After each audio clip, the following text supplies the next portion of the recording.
Hey guys, welcome to a brand new episode of AB in the Films. I just got back from the theater. I saw this movie with my sister, and while she tells my mom the details about the film in that room, I'm going to tell you guys about the details in this room.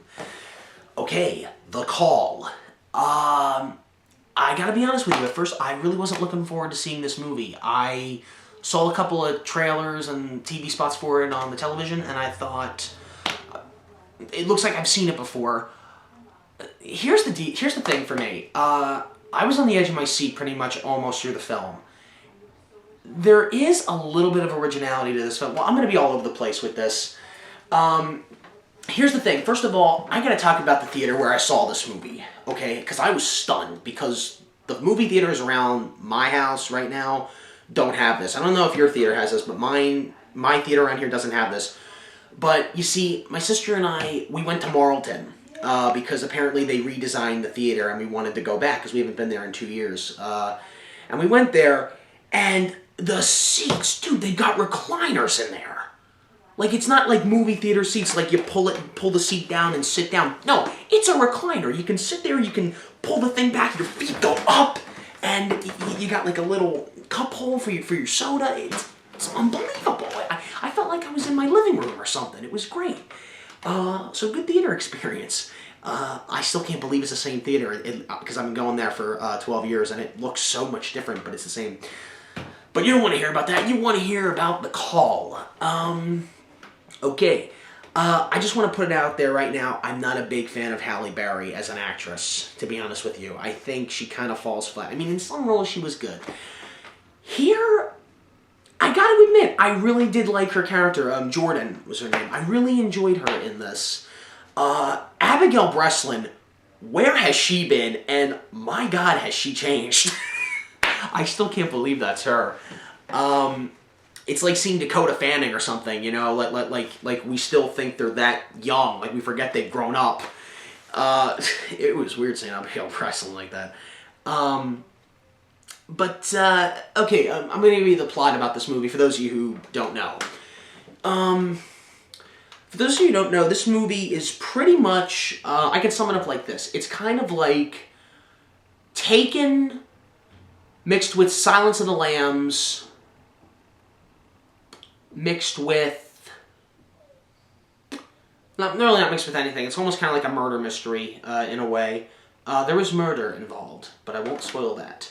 But yeah, in a nutshell, it's kind of like Taken combined with Silence of the Lambs.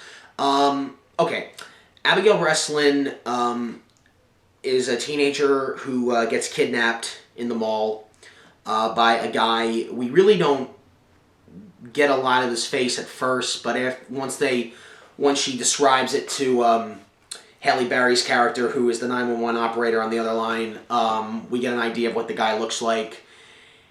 I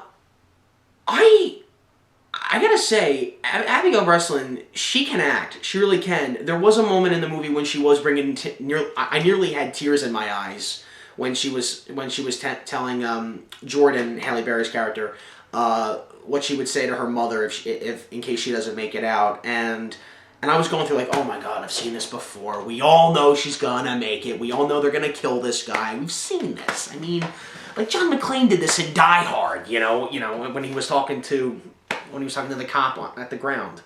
But you know what? I really, really liked it. It was, I don't know why Rotten Tomatoes gave this 36%. I mean, I think this should be at least maybe like somewhere in the high 50s, I would say. I don't know why it was so low. Maybe it's the first day and not everybody has seen it. I don't know. Because it just came out in theaters today. You know, here's the thing. There is a lot of disturbing imagery in this movie. I was a little bit grossed out. Because at times, it kind of felt like I was watching the remake of Last House on the Left, minus the rape scenes. There is no scenes like that, if you want to call it that. Like, you don't really see him doing stuff like that, but you do see him doing very disturbing things to her. Or it looks like disturbing, but then he's just cutting her hair. But even still, that's kind of creepy, especially the song he's playing. Thank God it wasn't a song I like, because that would have been like Reservoir Dogs, because Reservoir Dogs ruined Steelers Wheel for me. I can never hear that song the same way again. Clockwork Orange did the same thing for Singing in the Rain, but I'm getting sidetracked here. Okay, what did I think of this movie? I liked it. I really did like it. Morris Chestnut, who plays the cop, helping out Halle Berry figure out this whole thing. I liked him. I haven't seen him in a while, Morris Chestnut. He's a pretty good actor in this. Yeah, I recommend you see this, because this is a thriller movie. It's almost kind of like a murder mystery. I keep calling it a murder mystery, but there's not really a lot of murder except in the opening. But you know what was interesting? This is the only unique thing I can say about this movie. As far as I have known, because I haven't seen a whole lot of movies. If you guys know this, you guys probably know more than I do. I've never seen a movie where it's focused on the 911 operators. Because when you call 911, you have no idea how many people are doing that, how many calls they get within minutes, a day. And it was really interesting to be opened up to that environment, seeing how they do this and everything. Because I've never seen a movie like that, so that was kind of interesting. I liked that.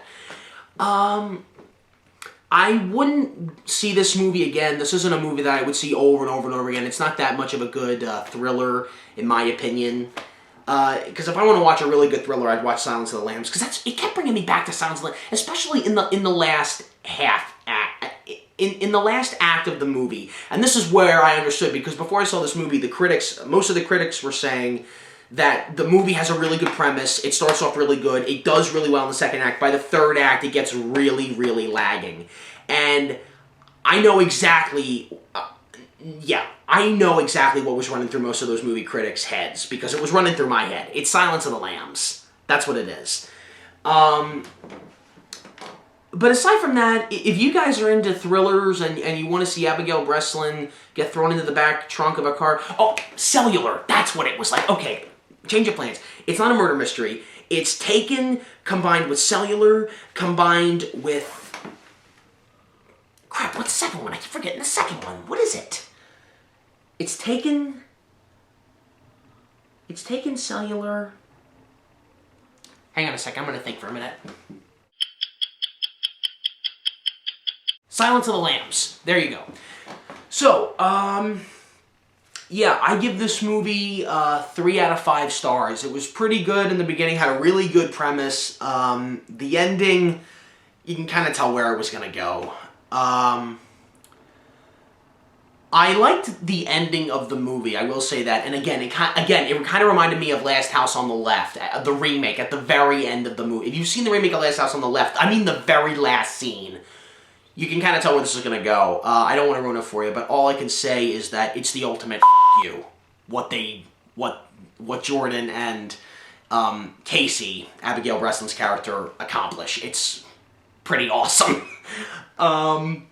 Yeah, that's about it. That was the review of The Call, and I will see you guys in the next review. Take care.